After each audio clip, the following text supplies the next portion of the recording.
ଏବେ ଗୋଟେ ସୋସିଆଲ ମିଡ଼ିଆରେ ଗୋଟେ ଭିଡ଼ିଓ ଦେଖିଲି ମାନେ ବାପାକୁ ଆଉ ସେ ତା ମାଆକୁ ମାନେ ଗରମ ପାଣି କରିକି ତା ପୁଅଟା ମାନେ ରାତିରେ ମାନେ ଶୋଇବା ଟାଇମ୍ରେ ମାନେ ଧୋଇକି ମଲମ ଲଗାଉଛି କ'ଣ ପାଇଁ ଶୀତ ଦିନିଆଟା ମୌସମ ଟିକେ ଭଲ ନାହିଁ ତାପରେ ଗୁଡ଼ ମାନେ ବୁଧା ବାପା ମାଆଙ୍କର ଗୁଡ଼ ଫାଟିବ ସେଇଥିପାଇଁ ମଲମ ଲଗାଉଛି ମାନେ ଏଇଭଳିଆ ରାତିରେ ଆଜ୍ଞା କ'ଣ କରେ ନା ମୋ ବୋଉର ଗୋଡ଼କୁ ଟିକେ ଗରମ ପାଣିରେ ଭଲ କି ଧୋଇଦିଏ। ଗୋଡ଼ ଧୋଇବା ପୂର୍ବରୁ ଗରମ ପାଣି ଟିକେ ଲୁଣ ମିଶାଇ ଦିଏ ଯାହାଫଳରେ କି ଗୋଡ଼ର ଦରଜ ସବୁ ଖାଇଯିବ ଆଉ ସାବୁନ ମାରିକି ଭଲ କରି ଗୋଡ଼ ଧୋଇଦିଏ।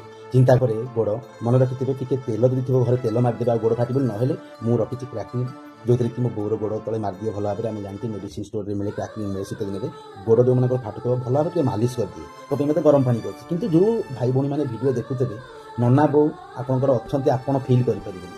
ଯେଉଁମାନଙ୍କର ଆଜ୍ଞା ବାପା ବୋଉ ଦୁନିଆରେ ନାହାନ୍ତି ସେମାନେ ଭାବୁନ ପାଣିରେ ଧୋଇ ସାରିଲା ପରେ ତାକୁ ଗାମୁଛାରେ ପୋଛିଦେଲି ଆଉ ଗାମୁଛାରେ ପୋଛି ସାରିଲା ପରେ ଦେଖିଲେ କେତେ ସୁନ୍ଦର ଦେଖାହେଲା ମୋ ନନାଙ୍କର ଗୋଡ଼ ତଳ ଆଉ ତାପରେ ସେଇ ଗୋଡ଼ ତଳେ ମାରିଦେଲି କ୍ରାକିଂ। ଏବେ ମୋ ନନାଙ୍କ ଗୋଡ଼ ଟିକେ ଶାନ୍ତି ଲାଗିବ କିଛି ନହେଲେ ସେ ରାତିରେ ଟିକେ ଶାନ୍ତିରେ ଆଜ୍ଞା ଶୋଇ ମୁଁ ଦେଖିଲି ଭଲ କାମ ସେ କରୁଛି। ଆମେ ସିନା ମନ୍ଦିର ଯାଉଛନ୍ତି ମନ୍ଦିର ପୂଜା କରିବା ପାଇଁ ବାପା ମାଆକୁ ଆମେ ପୂଜା କଲେ ନା ବାପା ମାଆ ଯଦି ତା ମନ ଖୁସି ରହିବ ନା ତମେ ବି ଖୁସିରେ ରହିବ ଧୀରେ ଧୀରେ ତମେ ଡେଭଲପମେଣ୍ଟ ହେବ ନା ସେଇଥିପାଇଁ କହୁଛି ସେ ଭାଇ ଯାହା କରିଛନ୍ତି ତ ଭଲ କରିଛନ୍ତି। ଆଉ ମୁଁ ଆହୁରି ପିଲାଙ୍କୁ କହୁଛି ମାନେ ବହୁତ ପିଲାଙ୍କୁ ଯେ ମାନେ ବାପା ମାଆଙ୍କୁ ଅସମ୍ମାନ କରୁଛନ୍ତି ସମ୍ମାନ ଦେଉନାହାନ୍ତି ସେଇ ପିଲାମାନେ ଚେଞ୍ଜ ହେଇକିରି ବାପା ମାଆଙ୍କ ପଛରେ ଯାଆନ୍ତୁ ତମକୁ କେତେ ସୁଖ ମିଳିବ ନା ଏଇଟା ଭଗବାନ ଜାଣନ୍ତି। ତମେ ସିନା 100 ଦୀପ ଜାଳିଲେ ଠାକୁର ପାଖରେ କିଛି ଲାଭ ହେବନି ଆଜ୍ଞା। ତମେ ଯଦି ବାପା ମାଆଙ୍କ ସେବା କରିବ ନା ବହୁତ ପୁଣ୍ୟ ମିଳିବ।